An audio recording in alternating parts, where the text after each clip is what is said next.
Olá, quarto setorianos, tudo bom com vocês? Meu nome é Gabriel Erdi e hoje a gente vai falar sobre o faroeste brasileiro. Esse vai ser o assunto que eu vou escrever na newsletter desse mês do Quarto Setor. E se você não sabe o que é a newsletter do Quarto Setor, ela é uma das recompensas para os nossos apoiadores do Apoia-se. Tem um link aqui em cima que você pode dar uma olhada para saber o que é isso. Mas, voltando ao assunto desse vídeo, eu quero falar com vocês sobre o faroeste brasileiro, que pra mim é um gênero que poucas pessoas conhecem. Eu, particularmente, não sabia muito bem sobre ele antes de entrar na faculdade de cinema, então vamos abrir os olhos do povo. Vamos mostrar a cultura para esse povo?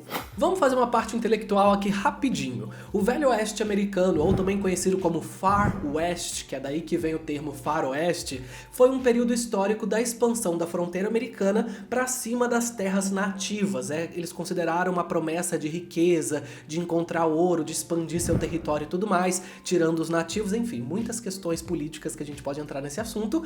Porém, esses eventos históricos que aconteceram criaram e influenciaram a criação desse gênero que a gente conhece como faroeste, ou também como western, que é o nome americano desse gênero. Tô muito professoral. Esse gênero tinha o quê? Tinha os cowboys, tinha os garimpeiros, tinha os nativos americanos, tinha os vaqueiros, que no caso vaqueiro é a mesma coisa que cowboy, né? Porque é garoto da vaca, então tudo a mesma coisa. Enfim, tem todos esses elementos que a gente já tá acostumado e as suas narrativas apresentavam tiroteios, perseguições e até mesmo um pouco de misticismo quando eles falavam da parte dos índios, dos nativos daquelas terras. Porém, como esse gênero acabou fazendo muita fama, ele se tornou um dos maiores gêneros da história do cinema, vários outros países pensaram, ok, também quero fazer faroeste. Alguns desses países foram a Itália, a Alemanha, que a Alemanha não deu muito certo, porque você pode pensar, né, como é que você vai fazer um faroeste com deserto, índios e tudo mais dentro da Alemanha? Não colou, não bateu.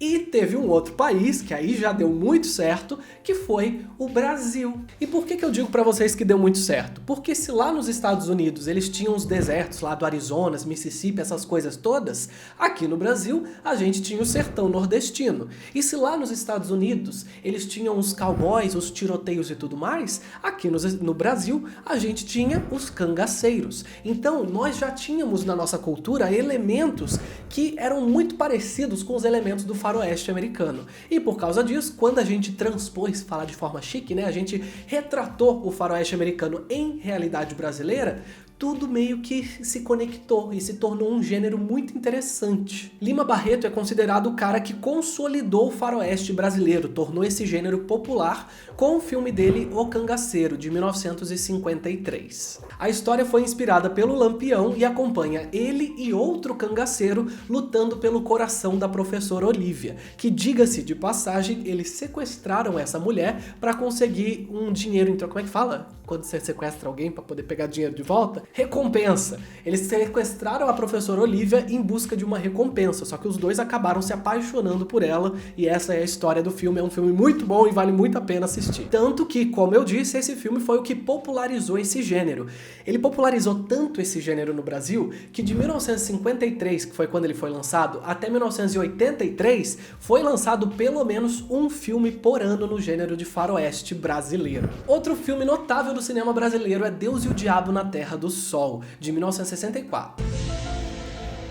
Ele é um filme do Glauber Rocha, que além de ter esses elementos do faroeste, ele também abre uma crítica social bem pesada. A trama gira em torno de um vaqueiro que se revolta contra a injustiça e a exploração imposta sobre ele por causa de um coronel, e no meio de uma briga ele acaba matando esse coronel.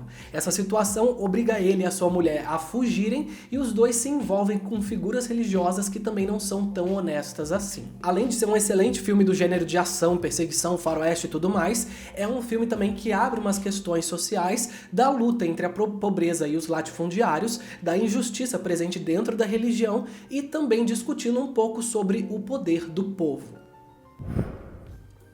Molhou o bigode. Se você tá ficando interessado por esse gênero, eu recomendo que você pesquise sobre Rodrigo Pereira. Ele é um pesquisador que escreveu uma tese sobre o assunto e inclusive elegeu os 10 melhores faroestes brasileiros de todos os tempos, na opinião dele, é claro. Na lista dele, o número 1 é o faroeste Meu Nome é Tonho, e segundo a sinopse, a história é o seguinte: Tonho é um homem que lembra pouco do que aconteceu em seu passado. Em sua memória estão apenas algumas imagens da infância e da trupe de ciganos da qual fez fez parte.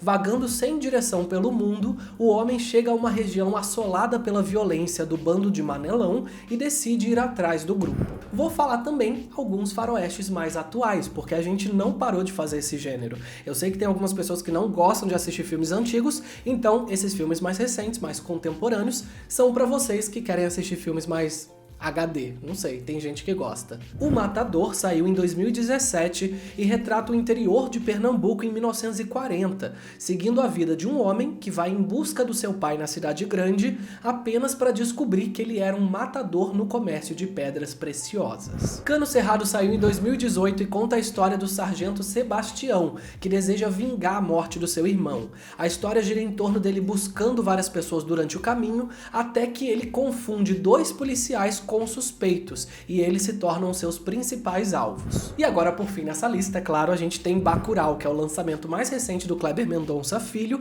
e que tem uma mistura de gêneros ali dentro, inclusive o faroeste. A história acompanha uma pequena cidade no interior do Nordeste, que não consta mais em nenhum mapa e começa a ser invadida por drones. Os moradores, assustados com aquilo, decidem investigar e chegam à conclusão de que estão sendo atacados, porém ainda não sabem por quem. Então eu acho que deu pra perceber como que o faroeste tem esses elementos de crítica social, luta por terra, vingança, enfim, várias outras coisas. A história do cinema nacional é repleta de produções desse gênero, espero que eu tenha incentivado vocês a procurarem um pouco mais. Quem gosta de coisas mais contemporâneas tem também Faroeste Caboclo, que é inspirado na música do Legião Urbana, então talvez vocês gostem de assistir isso. E eu quero saber aqui nos comentários qual desses filmes você já assistiu ou ficou com vontade de assistir. Eu espero que vocês tenham gostado do vídeo de hoje. Eu tô planejando fazer uma série de vídeos sobre história do cinema aqui no canal, mais aprofundado com certeza, mas quem gostou do vídeo de hoje, por favor, clica no gostei aqui embaixo, compartilha nas redes sociais pra ajudar o canal a continuar crescendo, e também, se você não é inscrito, te convido a se inscrever se você quiser, ativar a notificação e todas aquelas outras coisas que a gente sempre fala. Eu vejo vocês no próximo episódio.